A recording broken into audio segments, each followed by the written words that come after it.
我是天生神罚命，虐待我的养父。正值壮年酗酒死了，辱骂过我的混混，死于非命。亲妈找到我的时候，他身后跟着的少年面露嫌弃，在学校带头霸凌我。但没关系，他也要死了。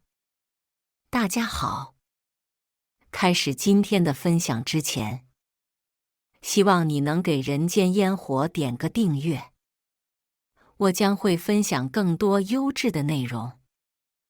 我被杀猪匠养父买来时，他特意找村里的瞎子算过命。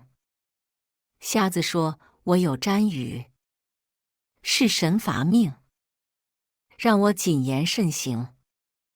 又对养父说，你养着他，对他好，你会有福报的。养父那脑子，最后只听到2个关键词，让我闭嘴，和他有福报。在他看来，给我一口饭吃，一口水喝，就是对我好。不过也托瞎子的福，我得以逃脱童养媳的命运，还能上学念书。但日子也并不好过。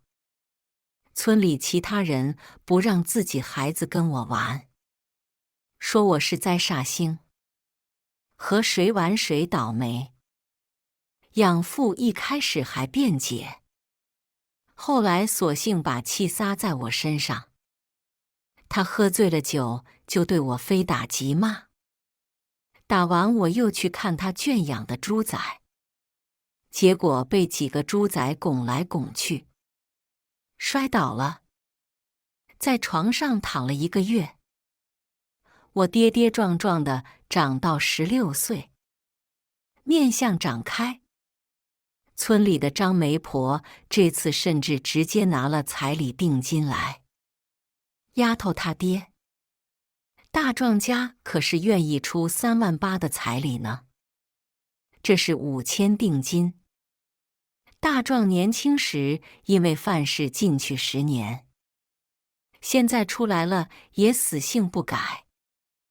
但养父明显被说动了，他一把抓过钱，就让我在那潦草的订婚书上盖手印。我不愿意。养父抓过笔，就歪歪扭扭写下我的名字张二丫。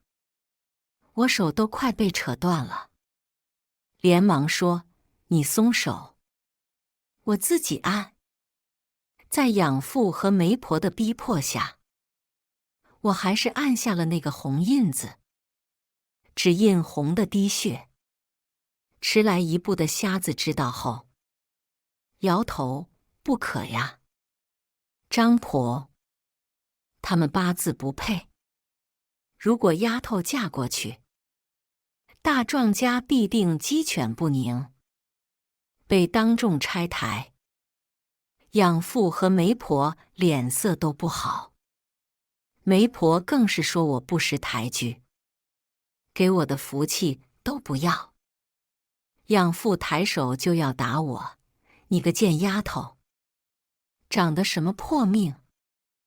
瞎子出言阻止养父：“杀猪匠，我给你说过，让你对他好点。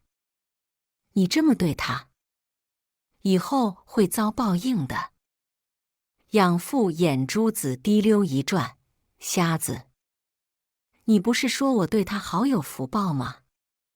来，丫头，这牛肉给你吃。吃了我要是没福报，我就去把你那法坛掀了。”因为算得准，瞎子名气挺大的，还有人不远千里来找他算。但架不住养父是个混不吝，蛮横起来鬼神也不敬。在家里，我只能吃菜，鸡蛋和荤菜都是养父的。我咽了口唾沫，看那肥瘦相间的牛肉，半天不敢动。瞎子似乎察觉到了，他笑道：“丫头，你吃吧，好日子马上来了。”我挑了块最小的，从舌尖就炸开香气，再咀嚼几下吞咽，真的好吃。吃完了，养父问瞎子怎么样，他的福报在哪？瞎子笑而不语。下一秒，门外传来汽车鸣笛声，再接着院门被敲响。村支书喊道：“杀猪匠，在不在？有人找你。”养父一抹嘴，打赤脚跑去开门。媒婆跟去看热闹。屋子里只剩我和瞎子。他道：“此命生来大不同。王侯将相在朝中。”我听不大懂，只能说谢谢。接着养父喜气洋洋地在外面喊我：“闺女，快出来看看你妈。”我这下真是山鸡变凤凰了。原来我是京氏宋家被拐的女儿。10几年来，宋家一直在找我，今天终于找到了。衣着讲究的女人抱住我，连声哀叹：“是妈妈不好，没能早点找到你。女儿，你吃了好多苦。”我被女人抱住，心里没什么波澜，却看到车上还有个少年，模样长得挺好，只是他笑着对我做了个口型，然后升上了车窗。那分明是在说：“贱人。”我收回目光，就听见养父说：“那个，您看我这也养了他这么久，不说费心吗？辛苦费总是要有的吧？可我3岁开始就踩着凳子煮饭打扫家里，还要上坡割猪草。5岁开始下田插秧又放牛，因为力气小，被牛拖了2里地，才被同村的大娘解救下来。这算哪门子养大？也亏他能厚着脸皮开口要钱。女人递给养父一个合同，说签了合同立马给他10万。这可是10万啊！养父两眼放光，二话不说就签了合同。签完合同，女人说：“签了合同收了钱，以后养父就和我没有任何关系了。”车上的少年提了手提箱出来，里面装的全是100元大钞，把养父看得眼睛都直了。养父拿了钱，连忙点头，肯定的：“丫头，跟你妈走吧。”接着女人叫我收拾东西，我点点头，重新看向养父，嘱咐他少喝酒，注意身体。临走时还把他的酒罐好好的收拾了一下。养父不耐烦道：“晓得喽，你赶紧走吧。”我和女人上了车，坐后排，少年坐在副驾。车里很宽敞，司机也开得很平稳。但第一次坐这么奢华的轿车，我心里的抵触与害怕大过被找到的喜悦。尤其是女人递给我牛奶的时候，她光洁白嫩的皮肤与我暗黄开裂的手形成鲜明对比。我们不是一个世界的人。直到快下车的时候，我终于忍不住吐了。我原以为女人会生气，但她没有责怪我，反而安慰道：“是妈妈对不起你。”没事，妈妈等下叫人来收拾。下了车，我看到少年面上不做掩饰的厌恶与嫌弃，心头的难受更甚。宋家别墅气派辉煌，女人带我去了我的房间，又给我准备好换洗的衣物，教了我如何使用淋浴器后，说：“宝贝，洗完澡我们就吃饭，这里就是你的家。妈妈想把一切都补偿给你，不要拒绝妈妈，好吗？”看着女人亲切真挚的样子，我讷讷开口：“谢谢。”这一切都美好的不真实。接着，妈妈领着我下楼吃饭，长桌上已经摆好各色菜肴，我不由得咽了口水，好香。宋明乐，也就是那个一起去接我的少年，是我的弟弟，已经坐在桌边。桌边还有一个戴着眼镜的儒雅男人。妈妈说他是爸爸，我和他打了声招呼，就开始埋头吃饭。我一整天都没来得及吃饭，去割了一上午猪草。中午回来就碰到媒婆张来说媒，直到晚上到了这里，才吃上了今天第一顿。就在我准备夹大虾时，宋明乐嗤笑一声，跟饿死鬼投胎一样。我一愣，又默默把筷子缩回来。妈妈连夹3个虾放到我碟子里，宝贝想吃就吃，别听你弟瞎说。我不敢说话，我怕我一说就会流泪。其实我不是个爱哭鬼。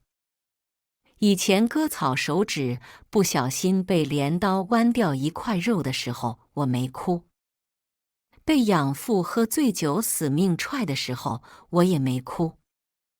但此时宋明乐一句话，就让我心如针扎。我知道，是因为我在自卑，周围的一切时刻在提醒我不属于这里。男人问体检安排好没，我还以为妈妈生病了，却没想到是给我安排的体检。妈妈说，周末带我去医院，已经约好全套体检。提到学习时，妈妈问我要不要去弟弟那个学校。宋明乐皱眉反对，国际高中他跟不上。男人淡淡道，他就去明德了。我让秘书安排一下。宋明乐面色难看，但我入学的事情也算敲定了。只是我没想到，宋明乐对我的到来如此抵触。他开始在学校带头孤立我，从孤立到言语霸凌。在我看来，这些不过是小打小闹。我住在村子里的时候，经历的恶意比这要强上好几倍。我实在没空搭理，只专心致志地赶自己的学习进度。我像一株在阴暗角落生根发芽的草，只要有一点雨露和阳光，就要拼了命的野蛮生长。进入宋家的第一天，我就明白我注定要离开。这里的物质与财富我带不走，但我可以带走脑子里的知识。可有些人连我唯一一点希望也要剥夺。我的笔记本上被人恶意写上侮辱词句。我直奔办公室，要求老师查监控，处罚这些人。老师却说这只是同学的玩笑，玩笑要双方都觉得好笑才叫玩笑，这样的行为不叫玩笑，叫霸凌。那你先回班里，我之后会在班上问一问。老师抽了个课间时间，让恶作剧的同学给我道歉。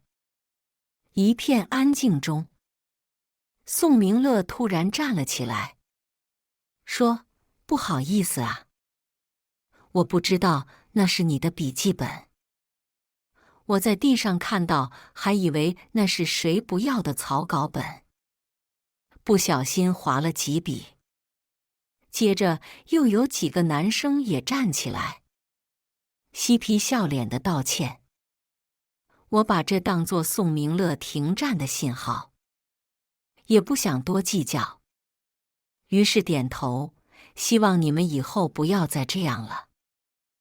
我只想安安静静的学习，却不知道这个举动把我推向了无尽深渊。在那之后，我交上去的作业经常不翼而飞。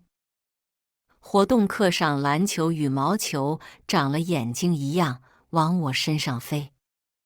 甚至有次在中期测试前，我被关在厕所里，直到巡考老师把我救出去。但因为找不到是谁，走廊的监控又恰好坏了，我只能吃下这个哑巴亏。我回家试探妈妈的口风，告诉她曾经有算命师傅说我是神罚命，对我好的人会有好报，但对我不好的人会有厄运。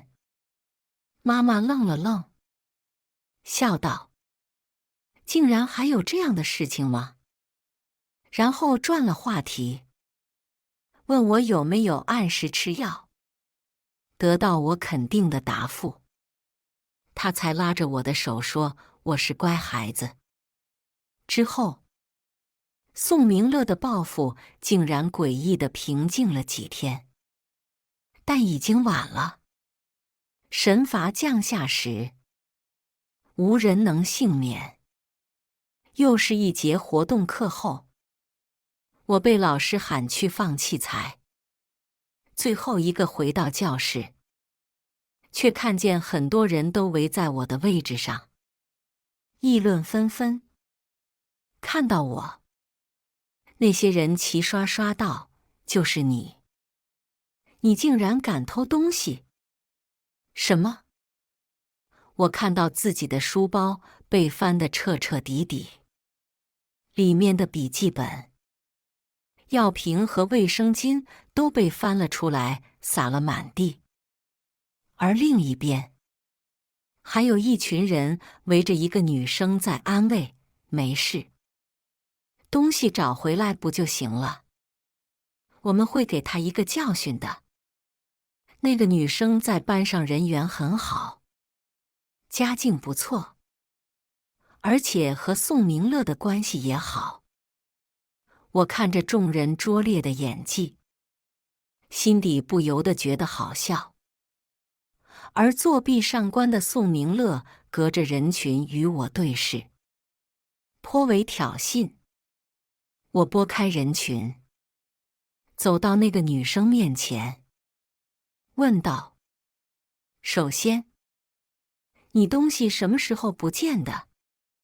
其次，以我在班上的处事风格，我会偷你东西吗？你好好想想，而且诬陷也是要负责。尤其你申请的大学收到某封举报信，你真的确定可以独善其身吗？”被我一连串的发问问懵了。女生下意识看向宋明乐，果然，又是宋明乐搞的鬼。我直接走上讲台，看着比我高一个头的宋明乐，心想这也该结束了。我想起私教教我的健身拳击，上勾拳下勾拳，将宋明乐这张欺骗了不少小姑娘的脸当作沙包。宋明乐似乎被我打傻了，被我按在地上揍了一顿，才回过神来还手。我骑在他身上，冲着他的脸就是砰砰几拳，周围人也不敢拉。我和他不知道打了多少个来回，才被匆匆赶来的老师拉开。后来查监控的时候，我发现当时自己看起来特别骇人，面色阴沉，眼睛血红，牙咬得死死的，没给宋明乐一秒反应的时间，就把他揍翻了。果然，想到一个人的心是藏不住的。老师把那个女生宋明乐和我都叫到了办公室，让我们叫家长。宋明乐打完电话，老师问我怎么不打。我说宋明乐家长就是我家长。啊？老师一脸迟疑，问宋明乐是这样吗？宋明乐看了我一眼，我和他没关系。老师又翻出我的家庭情况表，我注意到父母那一栏并没有填写任何信息。老师拨通了上面留的电话，也没有被接通。老师严肃道：“张尔雅同学，不想请家长也不能耍这种花招。老师，等家长来了你就知道了。”但我没等来妈妈，因为得知宋明乐受伤的消息，他给老师打了电话请假，先让宋明乐去医院。妈妈的语气听起来十分着急，我甚至没来得及说一声这件事我也有参与，妈妈就挂了电话。我在拿我手机打过去时，电话也打不通。老师却像是拿到证据一样：“张尔雅同学，你的平时分我会再好好考虑下的。”宋明乐被司机到学校接走了，走之前他还故意撞我一下，还从来没人敢打我。你是第一个，那很可惜。你不是第一个。说实话，宋明乐打架真不咋地，他的拳头软绵绵的，但混战中我的后背撞到了墙壁棱角，现在都还痛，估计是肿了。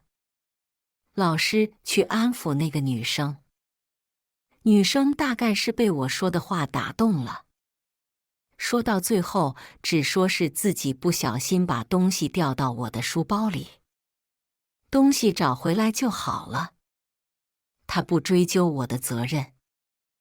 但因为监控里确确实实是我先动的手，老师顺理成章地给我处罚，我坦然接受。在动手之前，我就已经清楚会有什么后果了。不过，搏一搏，单车变摩托嘛。如果这次能让宋明乐消停，我也算是得偿所愿了。晚上我回家的时候，宋明乐和妈妈还没回。下午老师打电话的时候开的免提，我知道他们在哪个医院，于是我做了饭打包好带去医院。因为妈妈的电话没有拨通，我从急诊一路找到住院部，才在 VIP 病房外看到了妈妈和一个医生在交谈。妈妈表情看起来十分严肃，我不想打扰他们的谈话，就在不远处静静等候。医生说，宋少爷现在这个状况，器官移植已经迫在眉睫了，如果再受伤，下次情况就很危险了。妈妈捏了捏眉心，语气疲倦。肾源那边我已经确定了，你看看定个时间，我们就安排入院手术吧。一时间，父亲的不管不问，妈妈的补偿，还有宋明乐不屑的态度与校园霸凌，种种事件重叠，让我不由得滑向了一个最荒谬又贴合的猜想。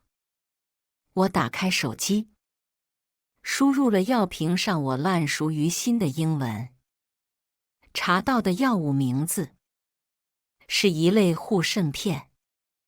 我努力说服自己，只是巧合而已。在医生走后好一会，我才假装刚到，叫住要进病房的妈妈：“妈妈，我来了。你们还没吃过晚饭吧？我特地给你带过来的。你这孩子，怎么来之前也不打声招呼？”注意到母亲一闪而过的慌张神色，我的心又凉了一点。我打电话你没接，担心妈妈忙忘了，就赶紧带过来了。我打开饭盒，食物的香气扑鼻而来。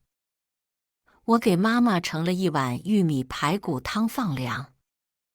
妈妈却像是想起什么，老师说明乐在学校和一个女生打架了。我没来得及问是谁。儿牙，你知道是谁吗？妈妈，对不起，是我。啊！妈妈大吃一惊，一不留神，连手里的瓷碗也掉到地上，碎成几块。汤洒了我一手。我将今天在学校发生的事情原原本本地告诉她，一边不着痕迹地看妈妈的神情。半晌，妈妈才讪讪道：“你弟弟年纪小不懂事，你别生气，快让妈妈看看，你哪里受伤没？要不要去检查下？”我抿了抿唇，指着肾脏附近的位置，说：“这里疼。”这可是肾的位置啊！不行，我马上叫人给你安排检查一下，万一内出血可就麻烦了。我捡起地上的瓷片，包好收进食盒袋子里，才去做检查。有时候我真的不愿意多想，只想缩在自己的壳子里，不闻不问，不管不顾。我不想亲手打碎我的美梦，即使它可能原本就是一团梦幻泡影。我很小的时候就知道自己是被拐来的，养父从来不避讳这件事，还经常说买我花了多少钱，要我长大后好好报答他。所以我挨了打或者受了委屈，晚上肚子饿得难受，睡不着觉的时候，就会想我那未曾谋面的妈妈和爸爸。想象如果我在我亲生父母身旁，会不会比现在好很多？但现在看来，不过是从一个火坑跳到另一个火坑而已。甚至是，我直到16岁才被找回来，也可能是因为他们恰好在这时需要我罢了。不能细想，我宁可现在糊涂一点，攥着我最后一点甜。但上天不想让人好过的时候，磨难打击会接踵而至。因为宋明乐在医院躺着，我因祸得福，坐上了家里的车上学。刚打开车门，就看到校门前围了许多人，带着防暴叉的保安试图驱逐外来者。我光看到那个背影，心就凉了半截，立马扭头开车门，就被那人看到了。他大喊着朝我冲过来，终于让我找到你了，你个小贱人，彩礼还没还给我。他身上的烟臭气和汗臭味让我恶心的想吐。一旁的司机赶紧把他推开，保安把他按倒在地。他脸红脖子粗地冲我咆哮：杀猪匠死了，老子彩礼没得了，你必须跟我回去当老婆。我愣了一下，快意后知后觉爬上来，杀猪匠真的死了。我甚至想仰天长啸，但眼下这场合并不适合。果然，我留下的礼物没有白费，只是眼下还得解决大壮这个麻烦。我吩咐司机把大壮捆着带上车，告诉保安这件事我自己处理。随后给老师编辑短信，请了个假，带他去5星级餐厅的包间。大壮从一开始的大喊大叫不配合，到对豪车的艳羡，再到对别人光鲜亮丽的出入高级餐厅而羡慕。我淡淡道：听我的，你想要的东西才能得到，明白吗？以至于我随手丢给他一件不合身的西装，他也谄笑着穿到身上，遮住他那件1个月没换的汗衫。没问题，小姐。他甚至学着司机对我的称呼喊我。大壮在包间里语无伦次地给我讲发生了什么。穷人乍富，周围全是虎视眈眈的豺狼。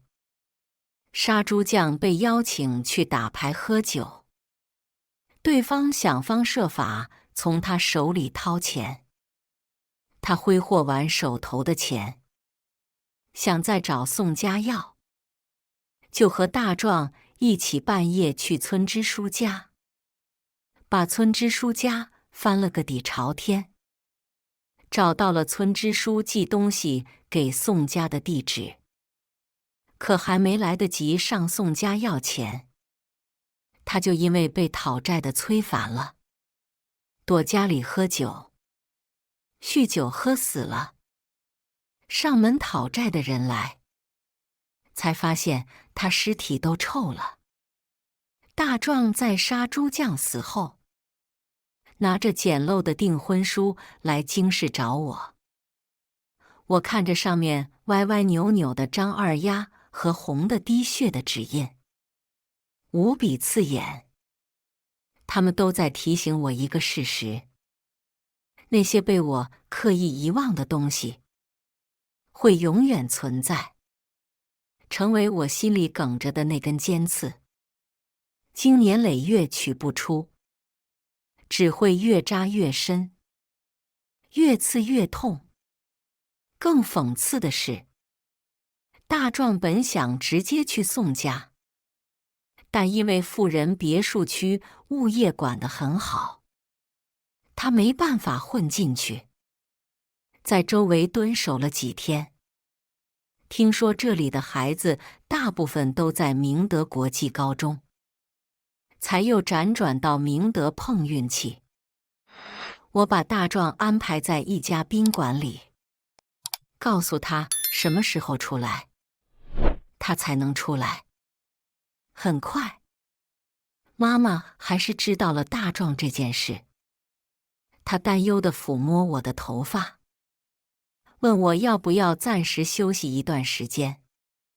妈妈，我觉得我还可以坚持。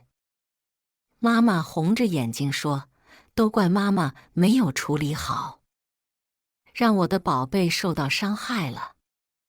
真的没关系。”但就在我照常上了几天课之后，原本该在宾馆的大壮又出现在学校，而这次恰好是妈妈送我上学。大壮嚷嚷着要妈妈给个说法，还在地上打滚犯浑。有送学生来上学的其他家长围观，妈妈面色难看，让我进校去，她来处理。我惴惴不安地在教室等了一上午，直到中午的时候，老师叫我去办公室。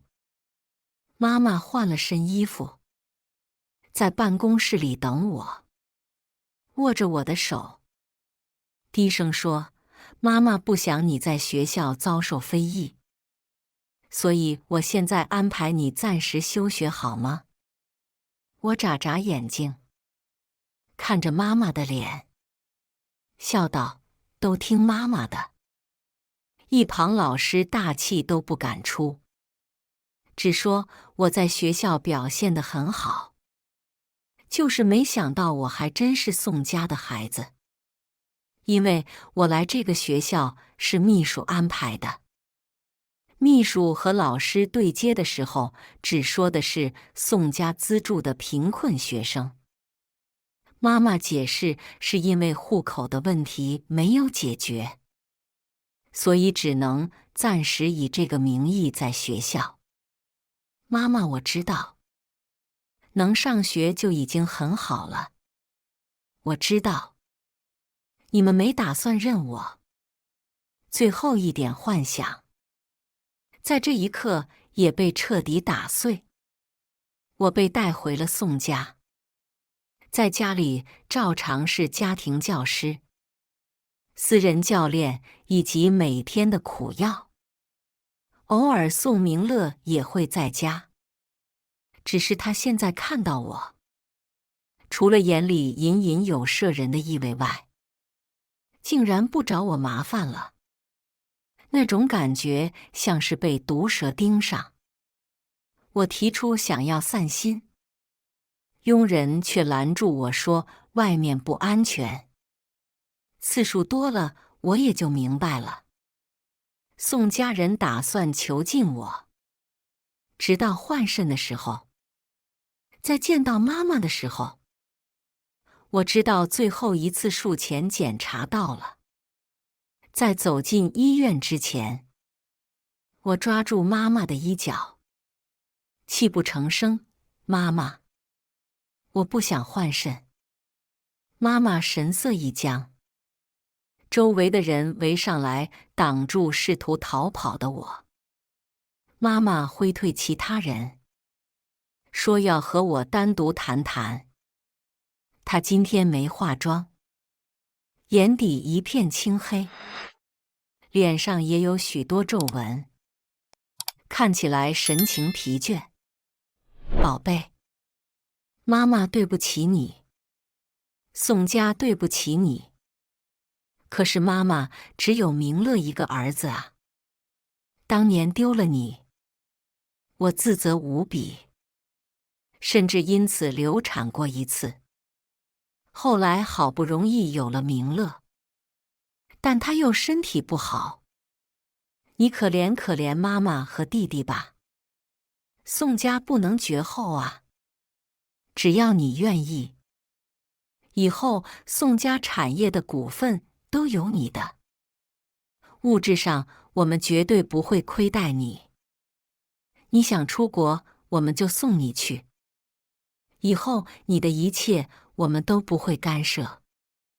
妈妈求求你了，宝贝。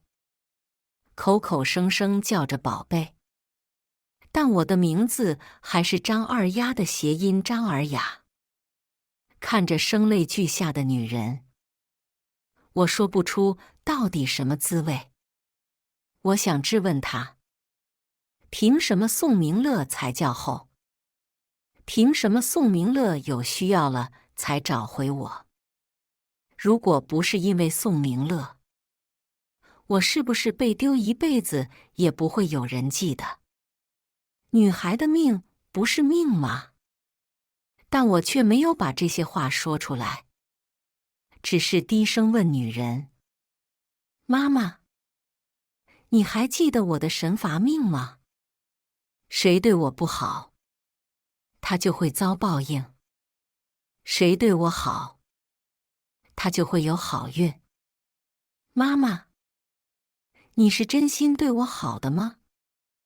女人像是被我的视线灼烧一样，偏过头去，才说：哪有妈妈不爱自己孩子的？该说的都说了，我的最后一点心也死了。我看着这个曾经给予我生命的女人，对母爱的最后一点希望也消失了。或许她真心爱过我，但她最爱的还是躺在病床上的后宋明乐。即使他知道宋明乐嚣张肆意，桀骜不驯，多次欺负我，泥人尚有3分火气，我就算死也要拉着宋明乐一起下地狱。妈妈，我同意了，我愿意救弟弟，因为宋明乐和我的病房安排在同一层。一个计划很快在我脑海里成型。从护工口中得知，这几天宋明乐睡得很不好，一直喊着他病房里有脏东西。有人每天晚上都在他耳边说话，换了病房也是如此。宋明乐要回家，宋母不允。他干脆翻窗户偷溜出去，和他的几个兄弟狂嗨了一晚上。身体数值又变得异常，只好把手术时间往后推移。宋母问我是不是和我有关，我表示完全不知情。他查不到我身上，只能作罢。直到我在一次接受术前检查之后，我去了宋明乐的病房。往日生龙活虎的宋少爷，此时蔫巴巴地躺在床上，面色苍白，眼底青黑。但见了我，他还是嘲讽笑道：是谁呀？原来是我的救命恩人啊！难说，你作恶多端，我这颗肾要是在你身上，你也不会活下去的。你病房里的东西也等着跟你见面呢。这是宋大少爷的心结。我这么说，简直是在戳他的肺管子。宋明乐气急败坏地把床边的东西甩过来扔我。我稳稳地接住飞过来的果盘，冷声道：你如果不想现在就被我打死，你尽管再丢。宋明乐僵在原地，他见识过我的武力。上次他从我这里并没有讨到好，但即使如此，他还是咆哮着让我滚出去。将死之人，其言不善，最终将自食恶果。念在我各种检查都十分配合，宋家人也放宽了对我的行动限制。我现在好歹能在外面转转，其他人还想跟着。我说我只想自己一个人散散心。让他们在原地等我就行了。心里想着事，竟不知不觉走了很远。看着周围陌生的景色，我心底甚至有个声音在大喊：这是逃跑的好机会啊！可是我能跑到哪里去？剩下的蝉鸣叫得响亮，香樟叶被晚风吹得哗啦作响，化作起伏的波浪。我心想，天地之大，我哪都能去。好啊，总算让我找到你了。我看着从垃圾桶旁边站起来的，分明是大壮，只是他看起来落魄不堪，一条腿还诡异地弯折。你们都是贱人，骗子！你明明说那天被你妈看到就可以给我10万，结果我1分钱的影子都没看见，就被那个毒妇喊人打了一顿，丢得老远。要不是老子命不该绝，现在我就在黄泉路了。还以为妈妈会收拾得干净一点，结果还是留了个麻烦。你是不是死久了有幻觉？我捡了块趁手的石头，走近，你看看，这里不就是黄泉路吗？路灯应景的闪烁2下灭掉了，风吹得更猛烈，将哀嚎和叫骂都一并吞噬。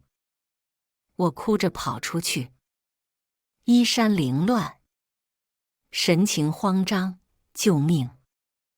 救命！我不小心。闻讯赶来的女人安慰我，说没关系，她会来处理，我只要等待手术就行。谢谢妈妈。我依偎在女人怀里，全然的依赖。宋家荣不得丑闻，这次那个人应该会被彻底处理干净，而手术的时间很快也到了。我最后一次去见了宋明乐，因为病情，他面色看起来并不算好，只是那股嚣张的劲头依旧让人很讨厌。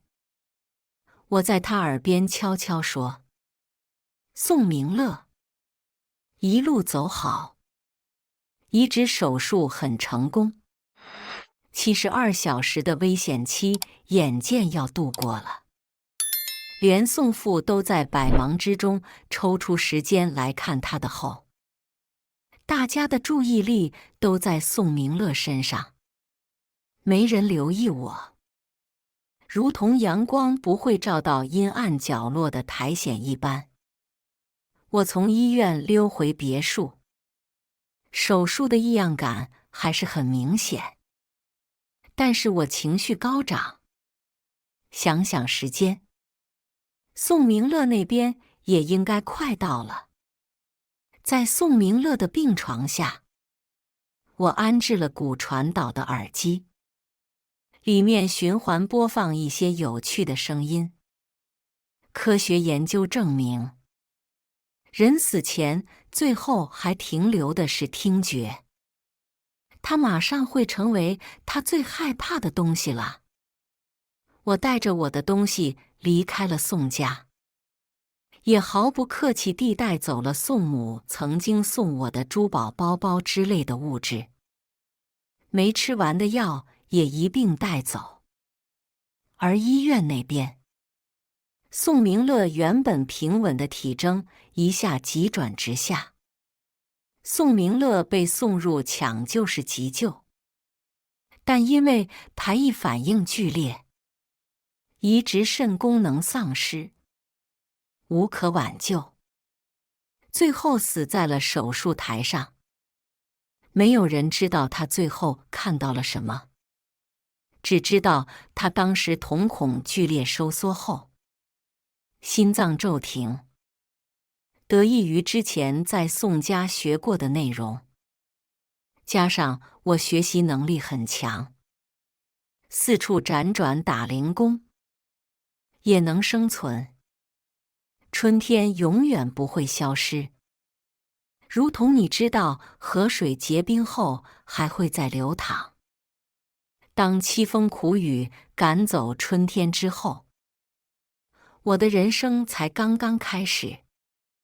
与我的生活相比，宋家人的日子不太好过。白发人送黑发人，得知这个噩耗，宋夫人如遭晴天霹雳，瘫软在地。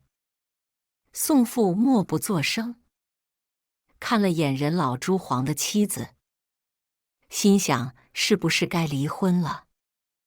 宋夫人想起曾经张尔雅的话，要找张尔雅问个清楚，什么叫做神罚，什么是报应。但张尔雅早就溜了。收到宋父发来的离婚协议，宋夫人这才意识到，报应真的来了。但宋夫人毕竟也浸淫商场多年，手里也有很多宋父的证据，比如出轨、税务以及不正当的竞标。枕边人一招变仇敌，两个人狗咬狗一嘴毛，偌大的宋家上下动荡，连带宋氏产业也一度面临重组的风险，而宋家的神话也到了绝响。宋夫人不清楚为什么事情会变成这样，好像一切都是从张尔雅回到宋家开始。神罚之下，无人幸免。至于这些，我为什么会如此清楚？那当然是因为，终于结束了。我伸了个懒腰，从床上坐起来。一个面容俊美的男人问道：“怎么样？判官比，这下你可还认为我判得不好吗？”我抬手推开嬉皮笑脸的判官，起身看到厅堂里坐着的一语不发的女人，齐耳短发，面容清秀，正是张尔雅。张尔雅离开宋家后四海为家，最终在38岁去往山村支教的路上遇到突发山洪遇难。我是判官的工作伙伴，判官比。我与判官一起定生死，论善恶，量刑责。只是有一日碰到一宗案子的时候，我俩有了分歧。我认为连杀3人罪大恶极，该重判；判官则认为该结合事因分析。我俩争不出个结论，判官索性让我去亲自走一走，走就走，谁怕谁。然后我就被暂时封了记忆，去重历了张尔雅的人生。但还是被瞎子算出我的不同，说我是神罚命。那可不，我可是专门量定善恶的，因果循环，最终都会变成善有善报，恶有恶报。也因着这层缘故，我现在看张尔雅这小姑娘，越看越可怜巴巴的，就问她：“你还想做人吗？”张尔雅摇摇头，淡淡道：“我知道自己的罪。”那，你对公务员有兴趣吗？我们这还差几个干事的。你要是愿意的话，可以留下来。张尔雅眼神亮了几分，有点不敢相信：“真的吗？”可是我做了那么多错事，这又不能全怪你，换我也一样。谢谢。判官，不是。好歹我才是老大吧？